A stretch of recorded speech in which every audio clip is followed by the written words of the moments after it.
Hello everyone, आज इस video में हम पढ़ेंगे एनसीईआरटी क्लास 8 हिस्ट्री का चैप्टर 4। इसका नाम है tribals, Dikus and the vision of a golden age. Tribals कौन होते हैं? ये होते हैं आपके आदिवासी। फिर द कूज जो है वो होते हैं, हम ये कहें कि जो बाहरी लोग होते हैं, जैसे कि अंग्रेज़ हैं या जो लोग दूसरों को अपने शोषण में रखते हैं, बाहरी लोग होते हैं। फिर हम बात करें अ विज़न ऑफ गोल्डन एज, यानी स्वर्ण युग की कल्पना, स्वर्ण युग की कल्पना। तो ये है आपका चैप्टर 4, यानी आदिवासी, द कूज और एक स्वर्ण युग की कल्पना। तो इस चैप्टर में हम पढ़ेंगे students, in 1895 a man named Birsa was seen roaming the forest and the villages of Chota Nagpur in Jharkhand। कि 1895 में बिरसा नाम के एक आदमी को झारखंड के छोटा नागपुर के जंगलों में और गांव में घूमते देखा गया। People said he had miraculous power. He could cure all disease and multiply grain। लोग जो हैं लोग कहते हैं या कहते थे कि उसके पास चमत्कारी शक्तियां हैं। वह सारी बीमारियां दूर कर सकता था और अनाज की छोटी सी ढेरी को कई गुना बढ़ा देता था। Birsa himself declared that God had appointed him to save his people from trouble, free them from slavery of the Coos outsiders. Soon thousands began following Birsa, believing that he was Bhagwan, God, and had come to solve their problems। कि बिरसा ने खुद यह ऐलान कर दिया था कि उसे भगवान ने लोगों की रक्षा और उनको दीकुओं यानी बाहरी लोगों की गुलामी से आज़ाद करने के लिए भेजा है। कुछ समय के भीतर हज़ारों लोग बिरसा के पीछे चलने लगे। वे उससे भगवान मानते थे। उन्हें यकीन था कि वह उनकी समस्याएं दूर करने आया है। Birsa was born in family of Mundas, a terrible group that lived in Chota Nagpur. But his followers included other terribles of the region, Santhals and Oranans. All of them in different way were unhappy with the changes they were experiencing and the problems they were facing under British rule. Their familiar way of life seemed to be disappearing, their livelihoods were under threat, and their religion appeared be in danger। तो बिरसा का जन्म एक मुंडा परिवार में हुआ था। मुंडा एक जनजातीय समूह है जो छोटा नागपुर में रहता है। बिरसा के समर्थकों में इलाके के दूसरे आदिवासी जैसे संथाल है, उराव हैं आदि भी शामिल थे। ये सभी अपने आसपास आ रहे नए बदलावों और अंग्रेजी शासन के कारण पैदा हो रही समस्याओं से हम ये कहें कि बेचैन थे। उनको उनकी जो परिचित जीवन पद्धति थी वो नष्ट होती दिखाई दे रही थी, यानी जो उनका एक्सपीरियंसिंग जो लाइफ था वो चेंज हो रहा था। आजीविका खतरों में थी और उनका जो धर्म है वो भी छिन्न भिन्न हो रहा था, यानी वो भी क्या हो रहा था, मतलब बहुत ज़्यादा डेंजर में था। उनको लग रहा था कि उनका धर्म भी जो है उनसे वो छीना जा रहा है। What problems did Birsa see out to resolve? Birsa इन समस्याओं को हल करना चाहता था। Who were the outsiders being referred to as Dikus? जिन्हें दीकू कहा जा रहा था वो बाहरी लोग कौन थे? And how did they enslave the people of the region? और हम ये कहें कि उन्होंने इलाके के लोगों को गुलाम कैसे बना लिया था। What was happening to the terrible people under the British? अंग्रेज़ों के राज में आदिवासियों के साथ क्या हो रहा था। These are how did they change their how did their lifes change, कि हम ये कहें कि आदिवासियों का जीवन जो है वो किस तरह से बदल रहा था। तो these are some of the questions, ये कुछ ऐसे प्रश्न हैं या हम ये कहें कि ये ऐसे सवाल हैं, you will read about in this chapter, जिन्हें कि हम इस चैप्टर के माध्यम से, इस अध्याय के माध्यम से इनके ऊपर हम क्या करेंगे, विचार करेंगे। You have read about terrible societies last year. Most tribes had customs and rituals that were very different from those laid down the Brahmins. These societies also did not have the sharp social division that were characterized of caste society.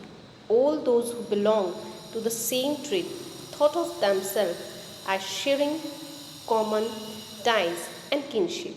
However, this did not mean that there were no social and economic differences within tribes. कि हम बात करें, पिछले साल आपने आदिवासी समाजों के बारे में पढ़ा था, यानी कि आपकी जो प्रीवियस क्लास थी उसमें ज़्यादातर कबीलों में या कबीलों के रीति रिवाज और उनमें या कहें कि रस्में ब्राह्मणों द्वारा जो है रीति रिवाजों और रस्मों को बहुत अलग थी।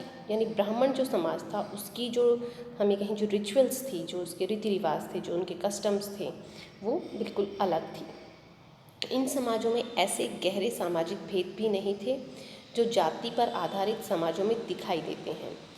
एक कबीले में के सारे लोग जो है कुटुंब के बंधों, हम ये कहें कि एक कुटुंब के धागों में जैसे बंधे होते थे, लेकिन इसका यह मतलब भी नहीं था कि आदिवासियों के बीच कोई आर्थिक और सामाजिक फ़र्क नहीं था। यानी ओवरऑल अगर हम कहें तो जो हमने लास्ट ईयर जो ट्रिप्स के बारे में पढ़ा है, तो उसमें जो ब्राह्मण समाज होता था वो बाकी समाज के लिए जितने भी प्रथाएं होती हैं या हम कहें कि जितने भी रिचुअल्स होते हैं, कस्टम्स होते हैं, उनको वो लोग फाइनलाइज करते थे। और हम कहें कि इस तरह का कोई ख़ास उनका शार्प सोशल डिवीज़न भी नहीं था, सामाजिक भेदभाव भी नहीं था, जिसको कि हम कास्ट सोसाइटीज़ में जो हम देखते हैं, जो हमें उनको एक दूसरे से अलग करते हैं। लेकिन अगर हम ये कहें कि उनमें कोई आर्थिक या सामाजिक फ़र्क नहीं था तो वो भी गलत होगा, यानी वहाँ पे उनमें सामाजिक और आर्थिक चेंजेस भी होते थे। यहाँ पे हमें एक पिक्चर दी गई है, वुमेन ऑफ द डोंगरिया कंद trips in the Orissa was throw the water on the way to the market, कि उड़ीसा के डोंगरिया कंद कबीले की जो महिलाएं हैं वो बाज़ार जाते हुए नदी से गुज़र रही हैं। यहाँ इस पिक्चर से हमें दिया गया है। अब इस पिक्चर से हम देख सकते हैं कि इनका लिविंग स्टैंडर्ड क्या है, इनका ड्रेसअप क्या है, किस तरह से जो इनकी फैसिलिटीज़ हैं वो इन्हें प्रोवाइड हो रही हैं। अब हम आगे चलते हैं। How did terrible groups leaves, कि ये जो टेरिबल ग्रुप्स थे ये किस तरह से जीते थे, या हम कहें कि जनजातीय समूह किस तरह जीते थे, ये हम यहाँ इस हेडिंग में आगे हम पढ़ेंगे। बाय 19th सेंचुरी, 19वीं सदी तक, tribal people different parts of India were involve in a variety of activities, कि देश के विभिन्न भागों में आदिवासी जो हैं वो तरह तरह की गतिविधियों में सक्रिय रहते थे। यानी अलग अलग जो उनकी वैरायटीज़ होती थी एक्टिविटीज़ की, वो अलग अलग जो काम हैं वो करते थे। तो सबसे पहले जो हम बात करें यहाँ पे, सम वर झूम कल्टीवेटर्स, कि कुछ जो है इनमें से वो झूम खेती जो है वो करते थे, झूम खेती करते थे। अब हम इसमें आगे पढ़ते हैं। सम ऑफ देम प्रैक्टिसाइज्ड झूम cultivation, that is shifting cultivation, कि उनमें से कुछ समुदाय जो है झूम खेती करते थे। झूम खेती घुमंतू खेती को कहा जाता है। शिफ्टिंग कल्टीवेशन का मतलब होता है स्टूडेंट्स कि सपोज़ कीजिए कि जंगल का मैं यहाँ पे आपको छोटा सा डायग्राम के थ्रू बताना चाहूँगी कि ये पोर्शन जंगल का जो है किसानों ने साफ़ कर लिया। इसमें जो ट्रीज़ थे उन्हें कट करके उन्होंने डिस्ट्रॉय कर दिया, जला दिया, और उसकी एशेस पे वो उन्होंने क्या कर लिया, अपना एग्रीकल्चर कर लिया।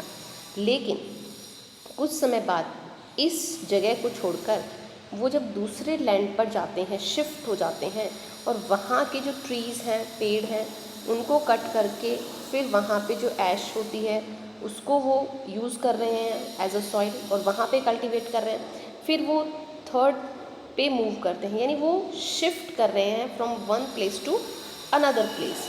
एक प्लेस से दूसरे प्लेस पे वो क्या कर रहे हैं, मूव कर रहे हैं। This was done on a small patches of land. हम कहें कि इस तरह की खेती जो है अधिकांशतः जंगलों में छोटे छोटे भूखंडों पर की जाती है, यानी छोटे छोटे टुकड़ों में की जाती है। The cultivators cut the tree tops to allow sunlight to reach the ground and burn the vegetation on the land to clear it for cultivation। कि ये लोग ज़मीन पर धूप लाने के लिए पेड़ों के ऊपरी हिस्से काट देते थे और ज़मीन पर उगी हुई घास फूस जलाकर साफ कर देते थे। इसके बाद घास फूस के जलने से पैदा हुई राख को खाली ज़मीन पर छिड़क देते थे, यानी दे स्प्रेड द ऐश। ऐश क्या है यहाँ पे, राख।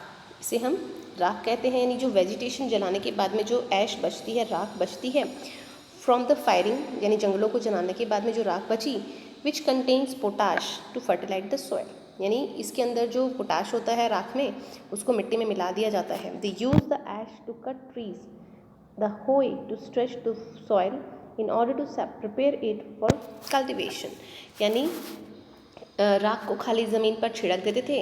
इस राख में पोटाश होती थी जिससे मिट्टी उपजाऊ हो जाती थी। वे कुल्हाड़ी से पेड़ों को काटते थे और कुदालों से ज़मीन की ऊपरी सतह को खुरच देते थे। They broadcast the seeds, that is scattered the seeds on the field instead of plugging the land and showing the seeds. Once the crop was ready and harvested, they moved to another field. A field that had been cultivated once was left fallow for several years. वे खेतों को जोतने और बीज रोपने के बजाय उन्हें बस खेत में बिखेर देते थे। जब एक बार फसल तैयार हो जाती थी और उसे काटकर वे दूसरी जगह के लिए चल पड़ते थे। जहाँ से उन्होंने अभी फसल काटी थी वह जगह कई साल तक जो है पड़ती पड़ी रहती थी, यानी कि उसे फॉलो हम कहते हैं कि कई सालों तक उसे जो है खाली हम कहें कि खाली छोड़ दिया जाता था। फैलो का मतलब है खाली छोड़ देना, कि उस ज़मीन पे वो फिर वो कुछ भी कल्टीवेट नहीं करते थे। Shifting cultivators were found in the hilly and forested tracts of northeast and central India. The lives of the terrible peoples depended on the free movement within forest and on being able to use the land and forest for growing their crops. That is the only way they could practice shifting cultivation. कि घुमंतु जो किसान होते हैं मुख्य रूप से पूर्वोत्तर और मध्य भारत का जो पर्वतीय व जंगली जो पट्टियाँ रहती हैं उनमें रहते थे। इन आदिवासी समुदायों की ज़िंदगी जंगलों में बकोटकों हम कहें कि बेरोक टोक आवाजाही और फसल उगाने के लिए ज़मीन और जंगलों के इस्तेमाल पर आधारित थी, यानी ये पूर्णतया जो हम कहें कि ये जंगलों पर ही डिपेंडेंट थे। इनके पास में और कोई भी हम ये कहें कि सोर्स नहीं था जिससे कि अपना जीवन यापन कर सकें। फिर हम कहें कि वे केवल इसी तरीके से घुमंती खेती कर सकते थे, यानी उन्हें और कोई काम नहीं आता था और वो सिर्फ शिफ्टिंग कल्टीवेशन के थ्रू ही अपने जो फैमिली होती थी, परिवार होती थी, उसका वो गुजारा करते थे। अब हम कहें कि कुछ जो टेरिबल ट्रिप्स होते हैं वो अगर हम बात करें हंटर्स एंड गैदर्स कि कुछ जो हैं शिकारी का काम करते थे और कुछ जो हैं हम उनसे कहें कि संग्राहक का काम करते थे। अब है in many regions tribal groups lived by hunting animals and gathering forest produce. They saw forest as essential for survival, यानी बहुत सारे इलाकों में आदिवासी समूह पशुओं का शिकार करके और वन्य उत्पादों को इकट्ठा करके अपना काम चलाते थे। वे जंगलों को अपनी ज़िंदगी के लिए बहुत ज़रूरी मानते थे। अगर हम बात करें the Khonds were such a community living in the forest of Orissa. They regularly went out on the collective hunts and then divided the meat amongst themself. हम कहें कि उड़ीसा के जंगलों में रहने वाला खोंड समुदाय जो है इसी तरह का एक समुदाय था। इस समुदाय के लोग टोलियां बनाकर शिकार पर निकलते थे और जो भी उनके हाथ लगता उसे आपस में बांट लेते थे। They ate fruits and roots collected from the forest and cooked food with the oil they extracted from the seeds of the sal and mahua. They used many forest shrubs and herbs for medical purpose and sold forest produce in the local markets. The local weavers and the leather workers turned to the khonds when they needed supplies of kusum and palash flowers to color their clothes and leather. फिर हम कहें कि ये जो हैं वे जंगलों में मिलने वाले फल हैं, जड़ें हैं, उन्हें खाते थे। खाना पकाने के लिए वे साल और महुआ के बीजों का जो तेल होता है उसका इस्तेमाल करते थे। इलाज के लिए वे बहुत सारी जंगली जड़ी बूटियों का इस्तेमाल करते थे और जंगलों से इकट्ठा हुई चीज़ों को जो है वो स्थानीय बाज़ार में बेच देते थे। जब भी स्थानीय बुनकरों और चमड़ा कारीगरों को कपड़े व चमड़े की रंगाई के लिए कुसुम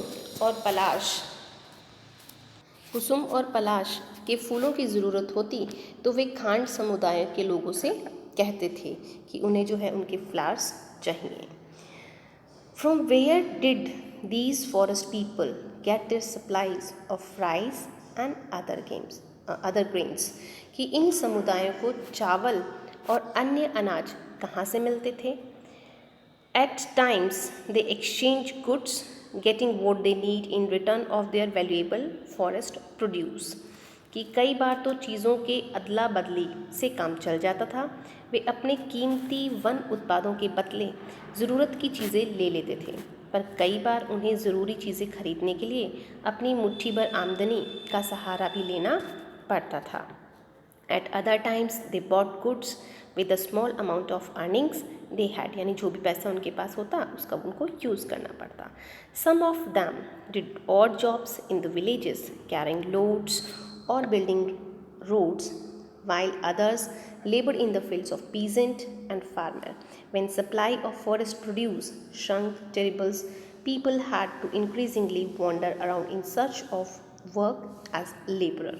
But many of them, like the Baigas of central India, and हम कहें were reclined to do work for others. The Baigas saw themselves as people of the forest who could not only live on the produce of the forest. It was below the dignity of the Baiga to become a laborer. कि हम ये कहें कि इनमें से जो है उनमें से कई लोग आसपास के गांव में नौकरी भी करते थे। कोई बोझ ढोता था तो कोई सड़क निर्माण में नौकरी करता था। कई आदिवासी जो हैं खेत में मजदूर थे। जब वन उत्पाद कम पड़ जाते थे तो आदिवासियों को मजदूरी के लिए ज़्यादा भटकना पड़ता था, लेकिन उनमें से बहुत सारे समुदाय जैसे मध्य भारत का बैगा की हम बात करें, औरों के लिए काम करने से कतराते थे। बैगा खुद को जंगल की संतान मानते थे जो केवल जंगल की उपज पर ही जिंदा रह सकते थे। मजदूरी करना बैगाओं के लिए अपने अपमान की बात थी, यानी वो उनकी डिग्निटी से अलग था कि वो किसी के लिए काम नहीं करेंगे। Terrible groups often needed to be buy and sell in order to able to get the goods that were not produced within the locality. जो चीज़ें आसपास पैदा नहीं होती थी उन्हें हासिल करने के लिए आदिवासियों को खरीद फरोख्त भी करनी पड़ती थी। इसकी वजह से वे कभी कभी व्यापारियों और महाजनों पर भी आश्रित हो जाते थे। This led their dependence on the traders and the money lenders. फिर हम बात करें कि जो traders came around with things for sale and sold the goods at high price, कि व्यापारी बेचने की चीज़ें लेकर आते थे और भारी कीमत पर चीज़ें बेचते थे। Money lenders gave loan with which the tribals meet their cash needs adding to what they earn, but the interest charge on the loans was usually very high, so the tribals market and commerce often meant debt and poverty. They therefore came to see the money lenders and traders as evil outsiders and the cause of their misery. फिर हम कहें कि हम ये कहें कि जो महाजन होते थे भी आदिवासियों को कर्जा देते थे, लेकिन उनका जो ब्याज है वो बहुत ज़्यादा होता था। इस तरह बाज़ार और वाणिज्य ने आदिवासियों को कर्ज और गरीबी में ढकेल दिया था। लिहाजा वे महाजनों और व्यापारियों को बाहरी शैतान और अपनी सारी मुसीबतों की जड़ भी मानते थे। यानी ये जो लोग हैं इन्हें वो क्या मानते थे, दिकूज मानते थे। वो ये फील करते थे कि ये दीज ऑल पीपल्स जो कि उनका शोषण करते हैं, जो उनसे इंटरेस्ट लेते हैं ज़्यादा, वो सब के सब उनके लिए क्या है, दिकूज हैं। तो यहाँ पे आज के वीडियो में इतना ही। I hope that you all have to be understand that what we have to be read about the Dikus and the tribals, that how they have to be earn their livelihoods, and the full fledged has to be depend on the forest. So thank you for watching my video.